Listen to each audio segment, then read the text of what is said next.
Bonjour et bienvenue dans cette nouvelle vidéo de la formation WinDev 20 avancé. Nous sommes dans le chapitre d'interface homme-machine et cette vidéo est consacrée au multifenêtrage MDI à onglet dynamique. Alors si vous avez regardé les vidéos précédentes, dans deux ou trois vidéos plus tôt, nous avons vu quels étaient les différents systèmes de multifenêtrage, donc nous allons y revenir un instant en ce qui concerne le multifenêtrage à onglet. Et bien sûr, nous verrons comment ça se pratique dans WinDev et comment ça se manipule. Et comment ça se programme, quoique vous allez voir, il n'y a pas vraiment de fonction de programmation pour gérer ces onglets dynamiques. Ça marche à peu près tout seul avec quelques propriétés. C'est vraiment très bien fait. Donc le système d'onglets dynamiques, c'est le système que l'on va trouver de plus en plus sur les applications récentes et typiquement sur les navigateurs comme Chrome, Firefox, Internet Explorer, etc. Donc il s'agit de pouvoir ouvrir dans votre application des onglets. En général, ça s'appelle dynamique parce que justement on peut en ouvrir plusieurs, donc il y a un petit plus comme vous le voyez ici qui vous permet d'ouvrir donc différents onglets.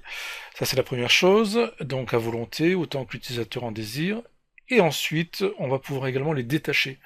Ça c'est très pratique, on va pouvoir donc détacher un onglet, le placer ailleurs, le remettre dans le paquet d'onglets originel, etc.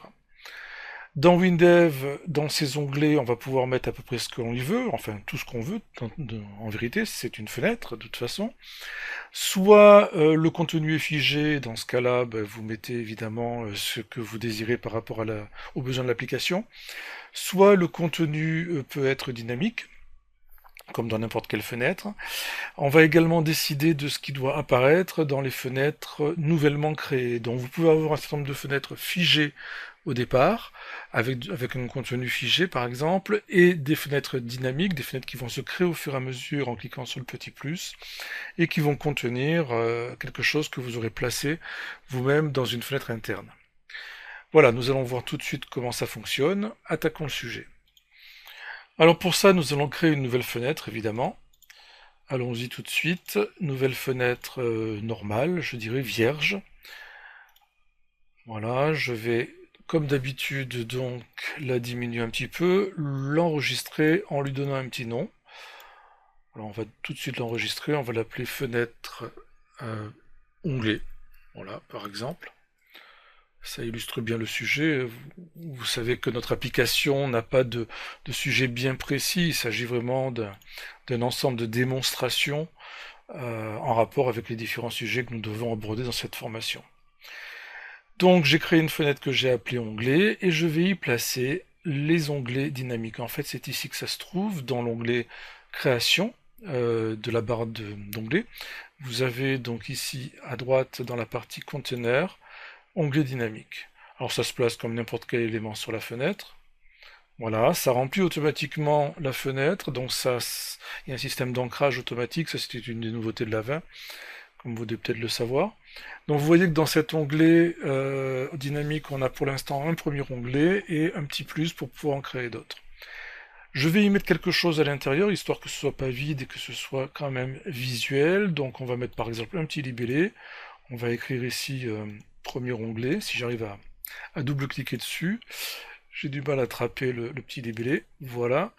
On va l'appeler premier onglet. Enfin, c'est un texte, c'est même pas en vérité le libellé de l'onglet.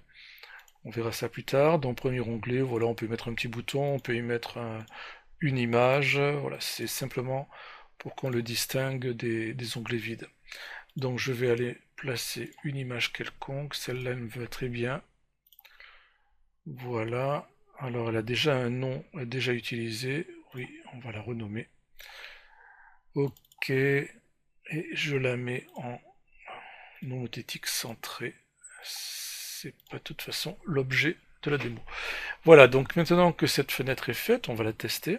Donc vous voyez, j'ai simplement pris le champ onglet dynamique, je l'ai placé, j'ai mis quelques éléments à l'intérieur, ça s'arrête là. Aucune programmation. Je clique ici sur Go. Donc voilà le résultat actuel, le premier onglet par défaut, le bouton ne fait rien évidemment, avec le petit plus qui apparaît ici. Et vous voyez qu'à chaque fois que je vais cliquer sur le petit plus, je vais créer un nouvel onglet avec le même contenu. Bon, pour l'instant, rien d'extraordinaire, surtout qu'il n'y a rien de vraiment intéressant dans ces onglets. Ce qu'on remarquera, c'est qu'on peut le détacher, comme je vous l'ai dit. Alors, vous voyez que l'onglet en vérité est vide, ce qui est un petit peu faussé par le fait que, ici, en cliquant sur l'un et l'autre, j'ai l'impression de voir ces éléments-là. Mais en fait, ces éléments sont présents dans tous les onglets tant qu'ils sont ensemble. Mais ici, l'onglet est en fait vraiment vide. Donc l'idée, ça va être de dire à WinDev ce qu'on veut faire apparaître dans ces onglets. Évidemment, tout dépend de l'usage. Ah oui, je vous ai pas montré aussi qu'on pouvait les détacher, ça vous l'avez vu, et les ramener normalement. Si j'arrive à le placer, ça devrait pouvoir se réintégrer dans la fenêtre principale. Pas l'air de vouloir le faire pourtant. Donc on va y arriver, je reprends cet onglet et je le place donc ici sur les différents onglets. En fait j'ai l'impression que c'est cette image qu'il prend comme cible, vous voyez, quand elle se met à... je vais pas y arriver. Bon, tant pis. Vous avez compris le principe, ou si vous essayez vous-même, normalement on peut sortir un onglet, voilà, on peut le remettre. Décidément, bon, on fera le test tout à l'heure. Bref. Donc ici, pour l'instant, j'ai mis quelques éléments, mais pas spécialement sur un onglet. Vous voyez, je les ai mis en dehors de tout onglet, puisque de toute façon, je n'ai que des onglets dynamiques. Alors on va voir que l'on peut créer des onglets figés, des onglets qui ne bougent pas, en plus des onglets dynamiques. D'ailleurs, on peut très bien ne pas avoir d'onglet dynamique du tout. Mais dans ce cas-là, évidemment, ce champ n'a plus aucun intérêt, autant prendre le premier, le champ onglet de base. Donc ici, je vais double-cliquer sur le champ. Voilà, et sur la première option ici de l'onglet, vous voyez qu'on peut créer donc des volets statiques, donc des volets qui ne vont pas bouger. Alors je vais en créer deux par exemple. Le premier on va appeler volet premier volet, c'est pas très original mais c'est juste de la démo. Le deuxième, il va s'appeler deuxième. Voilà, donc ça pourrait être par exemple des choses que vous affichez tout le temps dans ces volets, que vous ne modifiez pas. Enfin, je veux dire par là que l'utilisateur n'est pas censé faire disparaître ou quoi que ce soit, il n'est pas censé non plus détacher ces volets. Le premier pourrait être par exemple le menu principal de l'application, pourquoi pas, on pourrait imaginer ça. Le deuxième, une page d'aide ou un menu secondaire. Et les différents volets, les volets que les gens vont créer au fur et à mesure qu'ils vont utiliser l'appli, qu'ils vont créer des fiches ou qu'ils vont ouvrir des fiches, etc. Alors pour l'instant, mes petits éléments que j'ai mis ici sont toujours, vous voyez, sur aucun onglet précis, et ça on le voit également quand on fait un clic droit dessus et qu'on regarde ici dans l'option associé à un volet, vous voyez qu'il n'est associé à aucun onglet, c'est pour ça d'ailleurs qu'on le voit tout le temps, quel que soit l'onglet sur lequel je clique. Donc ça vous devez probablement connaître si vous avez déjà utilisé des onglets normaux. Alors ce que je vais faire ici, c'est que je vais les placer sur un onglet bien précis, par exemple sur le premier justement. Donc ici je prends associer à un onglet, je le mets sur le premier, le bouton aussi. Ça c'est simplement pour que ce soit un petit peu plus logique. Voilà, pareil pour l'image. Ok, donc du coup le deuxième onglet se retrouve vide, on va y mettre, allez, un petit bouton, voilà, pour qu'il soit pas vide. On va écrire ici sur le bouton deuxième. Ils font rien ces boutons, encore une fois. C'est pour la démo. Voilà, et le troisième onglet qui reste dynamique, donc on va tester à nouveau pour voir ce que ça donne. Voilà, ici donc j'ai deux volets statiques. Alors statique, c'est-à-dire que, vous voyez, si j'essaye de les détacher, c'est pas possible. Il n'y a pas de petite croix non plus pour les fermer.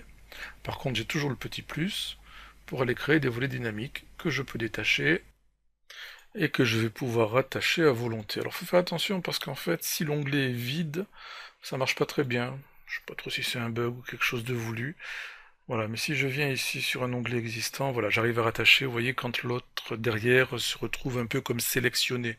Regardez ici ce qui se passe quand je ramène le premier, voilà, la fenêtre dessus, vous avez vu le bleu derrière, et là je peux le lâcher, il se met en place. Voilà, donc ici deux onglets dynamiques que je vais pour l'instant supprimer. Donc là, nous avons vu déjà que l'on pouvait créer des onglets statiques, des onglets dynamiques qui pour l'instant sont toujours vides. Jetons un œil à nouveau aux différentes propriétés. Donc ici, sur le premier onglet, c'est le cas de le dire, donc de la boîte de description, vous avez la création des onglets statiques. Donc c'est la même chose que le champ onglet classique. On va pouvoir mettre des images, etc. sur les onglets, par exemple. Ici, sur le premier, si je mets toujours le petit ordinateur, donc en tout petit, cette fois on va l'appeler ordi, voilà, et normalement il va nous mettre ça, vous voyez ici, au niveau de l'onglet. Ok, donc ensuite je vais pouvoir donc retrouver les propriétés classiques, hein, visibles ou pas, etc. Dans l'onglet IHM, j'ai rien de particulier, c'est vraiment des onglets classiques sur les fenêtres, les différents éléments d'un champ, donc rien de précis par rapport aux onglets dynamiques. Par contre, dans l'onglet détail, j'ai des choses particulières. Donc c'est le seul, puisque le reste sont aussi des onglets classiques, sans spécificité sur ce type de champ. Donc ici, qu'est-ce que je retrouve? D'abord au niveau de la taille des volets, donc taille égale ou proportionnelle au contenu. Bon, ça on l'a aussi dans les onglets normaux. Vous avez la mémorisation du volet actif, ce qui peut être intéressant d'une session à l'autre, d'une fois à l'autre on ouvre la fenêtre, est-ce qu'il mémorise l'onglet actif? Et surtout, ce qui nous intéresse, c'est ici, donc les onglets dynamiques. Donc par défaut, la case est cochée, on gère la fonctionnalité onglet dynamique, vous voyez bien qu'on peut très bien la désactiver. Mais encore une fois, si vous faites ça, autant prendre un champ onglet normal. Donc si on crée des onglets dynamiques, ça veut dire qu'on va avoir le petit plus pour créer de nouveaux onglets, la petite croix pour les fermer. Alors pourquoi ce sont des options? Parce que on peut aussi créer de nouveaux onglets par programmation. Donc on pourrait imaginer une application, une fenêtre en tout cas à onglet dynamique, dans laquelle les onglets ne sont pas créés par l'utilisateur en cliquant sur le petit plus qui est ici, mais peut-être en cliquant sur un autre bouton, j'en sais rien, ou peut-être de manière totalement transparente par l'application elle-même. Dans ce cas-là, évidemment, on ne propose pas le plus. Même chose pour la fermeture d'ailleurs. Est-ce que les volets sont détachables ou pas? Ben, là aussi, ça dépend de ce que vous voulez que la personne puisse faire avec votre application. Et enfin, est-ce qu'il doit mémoriser la configuration des volets?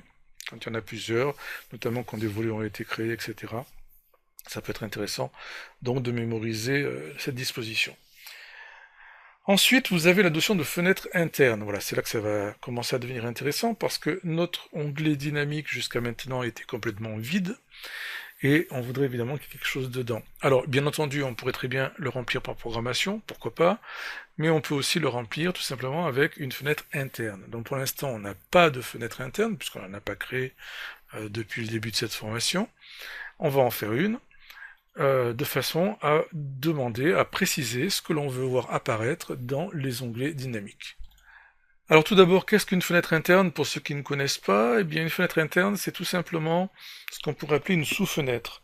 C'est une fenêtre qui va s'intégrer pendant la phase de design, de programmation, qui va s'intégrer dans une autre. Alors quand je dis pendant la phase de design, c'est pas tout à fait vrai, puisque dans certains cas, on peut modifier la fenêtre interne qui s'affiche, et donc on peut le faire aussi pendant l'exécution par programmation.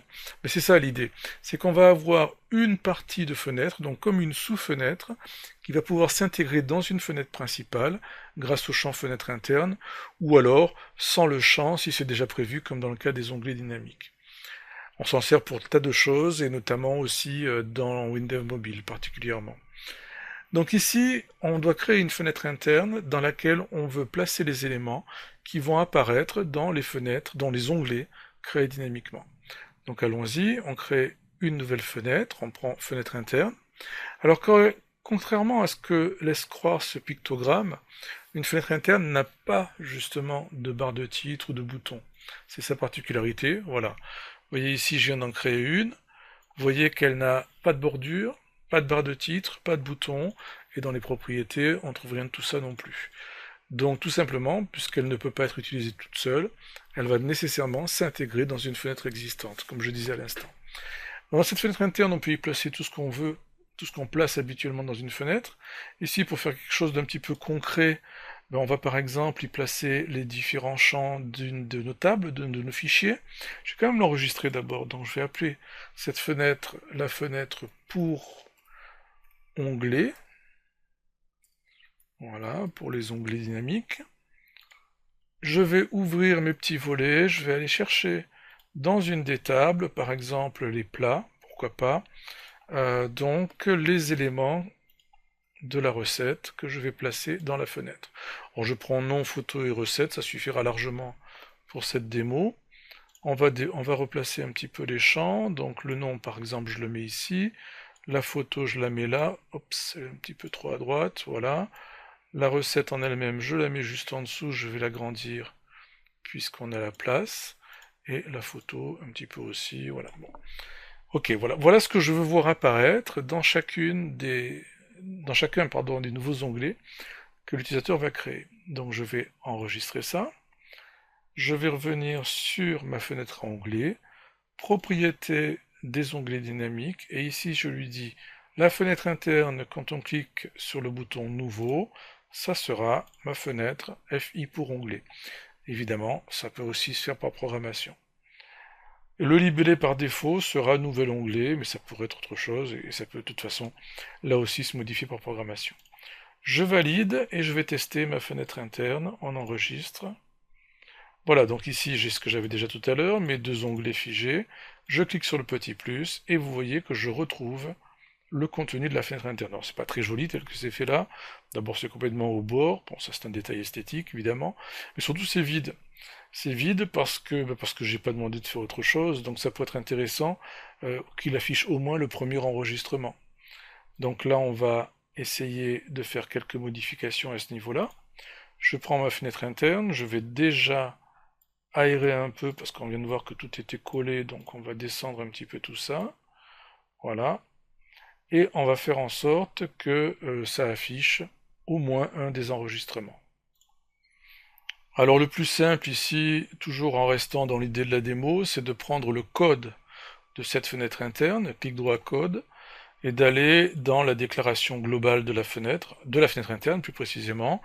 Voilà, je me place sur le premier enregistrement du fichier, donc je fais hli premier, on va y arriver, voilà, du fichier donc plat, et je vais faire un fichier vers écran pour remplir donc ma fenêtre avec les enregistrements, enfin avec l'enregistrement, pardon, courant qui vient d'être lu, c'est-à-dire donc le premier plat. Voilà, donc évidemment, avec une telle syntaxe, avec un tel code, j'aurai la même chose dans toutes les fenêtres internes. Mais c'est pas grave, voyons déjà ce que ça donne. Je clique sur un Go, je clique sur plus, voilà le premier enregistrement, et chaque plus donnera le même enregistrement. Alors évidemment, on pourrait imaginer de passer d'un enregistrement à l'autre. Par exemple, on pourrait tout simplement, il y a plein de manières de faire ça, on pourrait imaginer une variable globale qui mémorise l'enregistrement sur lequel on est, et puis à chaque fois on l'incrémente de 1 à chaque fois qu'on clique sur le bouton, par exemple, dans le code d'initialisation. Enfin voilà, vous faites ce que vous voulez, c'est pas vraiment l'objet. Le but ici, c'est de vous montrer comment ça se manipule. Donc vous voyez que l'utilisateur peut détacher ses fenêtres et il emporte avec lui son contenu. Voilà.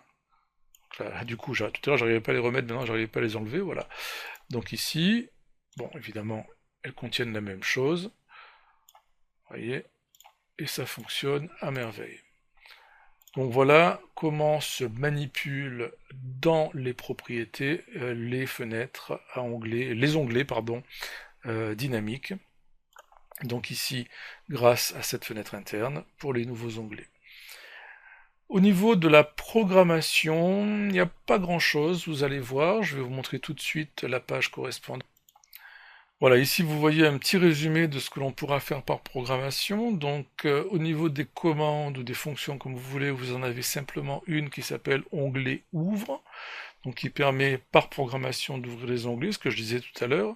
Si vous voulez pas que l'utilisateur le fasse en cliquant sur le petit plus, vous pouvez le prévoir dans le code d'une autre manière, sur un bouton quelconque, ou ça peut être fait en parallèle, les deux options peuvent être présentes.